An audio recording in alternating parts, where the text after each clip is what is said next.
Ali Bedni Bugyal track की शुरुआत ऋषिकेश या देहरादून से होती है, जहां से लोहाजंग तक सड़क मार्ग से पहुंचना होता है।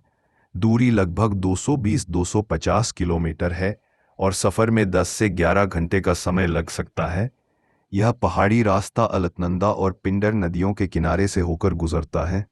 रास्ते में पहला प्रमुख पड़ाव आता है देवप्रयाग, जहां भागीरथी और अलकनंदा नदियां मिलकर गंगा का निर्माण करती हैं। यह संगम धार्मिक और भौगोलिक दृष्टि से अत्यंत महत्वपूर्ण है। देवप्रयाग से कुछ दूरी पर स्थित है धारी देवी मंदिर, जो श्रीनगर के पास अलकनंदा नदी के किनारे बना है। यह मंदिर क्षेत्रीय आस्था का केंद्र है और इसे गढ़वाल की रक्षक देवी भी माना जाता है। मंदिर नदी के किनारे ऊंचाई पर स्थित है और इसका दृश्य भी विशेष रूप से आकर्षक होता है। इसके बाद रुद्रप्रयाग, कर्णप्रयाग, थराली होते हुए शाम तक लोहाजंग पहुंचा जाता है। यह एक छोटा पहाड़ी गांव है जहां ट्रेकर्स के लिए आवश्यक सुविधाएं मौजूद हैं। आज का दिन सफर और आराम के लिए होता है। होमस्टे में रात बिताई जाती है। ट्रैक की असली शुरुआत लोहाजंग से कुछ नीचे बसे कुलिंग नामक गांव से होती है, जो लगभग 14 किलोमीटर दूर है और वहां तक गाड़ी से पहुंचने में लगभग 45 मिनट लगते हैं। कुलिंग से पैदल ट्रैक शुरू होता है। पहले रास्ता नीचे उतरता है, फिर नदी पार करने के बाद धीरे धीरे चढ़ाई शुरू होती है। रास्ता जंगलों और पहाड़ी खेतों के बीच से होकर निकलता है। चारों ओर ओक, बुरांश और देवदार के पेड़ मिलते हैं। यह दिन ट्रैक के लिहाज से हल्का है, लेकिन चढ़ाई लगातार बनी रहती है। दोपहर तक हम पहुंचते हैं डिडना गांव, जो एक पारंपरिक पहाड़ी बस्ती है। यहाँ सीमित घर होते हैं और ट्रैकर्स के लिए कुछ होमस्टे और कैंपिंग की व्यवस्था की जाती है। यहाँ का माहौल शांत होता है और आसपास का दृश्य हिमालयी परिवेश से परिचित कराता है। डिनर के बाद टेंट में विश्राम किया जाता है।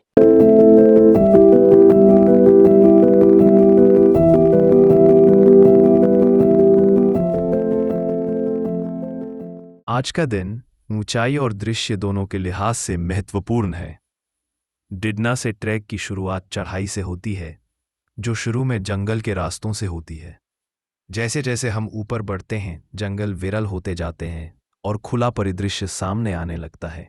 लगभग 3 से 4 घंटे की चढ़ाई के बाद हम पहुंचते हैं आली बुग्याल, जो एशिया के सबसे बड़े और सुंदर घास के मैदानों में गिना जाता है।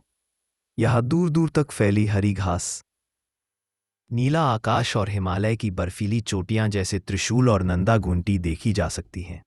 आली बुग्याल में कुछ देर रुककर हम आगे बढ़ते हैं बेदनी बुग्याल की दिशा में।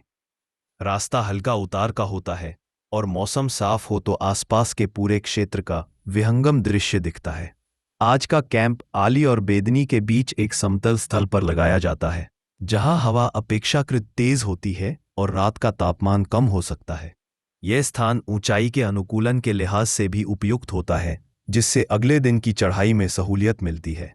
आज का ट्रैक मध्यम से कठिन स्तर का होता है, इसलिए चलते समय संतुलित गति रखना जरूरी है।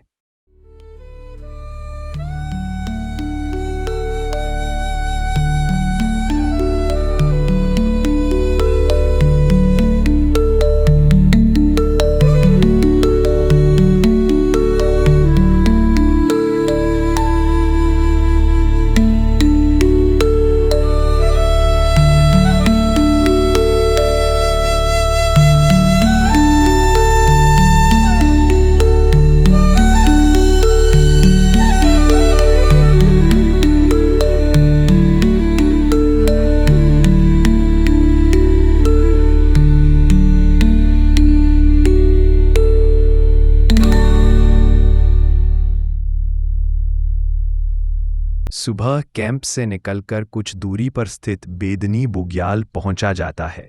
यह क्षेत्र अपने सुंदर खुले मैदान, बुग्याल के बीच स्थित बेदनी कुंड और छोटे से मंदिर के लिए प्रसिद्ध है।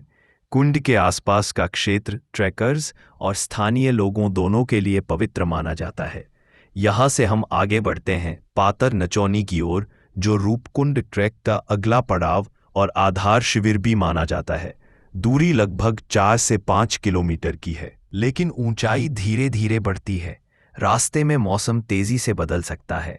धूप, बादल और हल्की वर्षा अचानक आ सकते हैं। पातर नचौनी एक खुला और समतल क्षेत्र है जहां ट्रैकर्स के लिए टेंट लगाए जाते हैं। यहाँ से रूपकुंड लगभग 7 किलोमीटर की तीव्र चढ़ाई पर है। रूपकुंड 16,000 फीट की ऊंचाई पर स्थित हिमझील है जहां मानव कंकाल पाए गए हैं और यह अपने रहस्यमय इतिहास के लिए जाना जाता है। रात को पातर नचौनी में ही ठहराव होता है।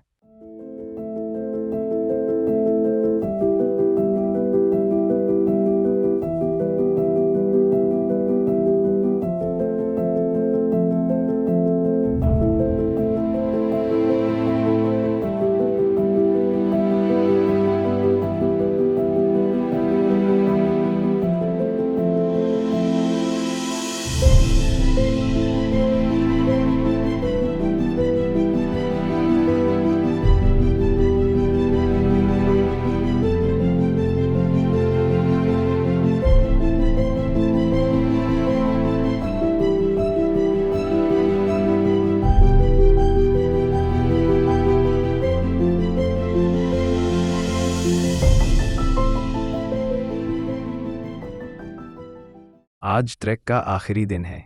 सुबह पातरना चौनी से निकलने के बाद लगभग 1.5 किलोमीटर की दूरी तय करके हम दोबारा पहुंचते हैं बेदनी बुग्याल और बेदनी कुंड। ये वही मैदान है जहां से बर्फ से ढकी चोटियां साफ दिखाई देती हैं। सुबह का मौसम यहां अक्सर बदलता रहता है, हल्के बादल, कुछ धूप और कुंड के ऊपर बहती ठंडी हवा। यहां से शुरू होता है जंगलों की ओर उतरता रास्ता। बेदनी से घैरौली पाताल तक का सफर लगभग 3.5 किलोमीटर है, जो हम करीब 1.2 घंटे में पूरा करते हैं। घने ओक और बुरांश के पेड़ रास्ते भर साथ चलते हैं। इसके बाद घैरौली पाताल से वानगांव तक लगभग 4 किलोमीटर की उतराई है, जिसे तय करने में 2 से 2.5 घंटे लगते हैं। वान एक बड़ा पहाड़ी गांव है जहां से हमारी गाड़ी हमें वापस लोहाजंग 13 किलोमीटर 1 घंटा ले जाती है। लोहाजंग लौटकर वही होमस्टे दिखता है, लेकिन अब यहां लौटने का एहसास अलग है। पिछले 5 दिनों में हमने पहाड़ों की ऊंचाई नहीं, उनकी गहराई को भी महसूस किया। चुप जंगल, खुला आसमान और हर दिन बदलती प्रकृति के साथ चलना एक तरह का ध्यान था। अली बेदनी बुग्याल ट्रैक सिर्फ एक ट्रैक नहीं, एक प्रक्रिया है जहां आप हर दिन थोड़े और शांत, थोड़े और स्थिर होते जाते हैं। यह ट्रैक संतुलित है, ना बहुत कठिन, ना बहुत सरल। ये जंगल, मैदान, हिमालय और खुद से मिलने की जगह है। जब आप लौटते हैं तो आपके भीतर कुछ ऐसा होता है जो पहले जैसा नहीं रहा, कुछ हल्का, कुछ स्पष्ट, और यही इस यात्रा की असली मंजिल है।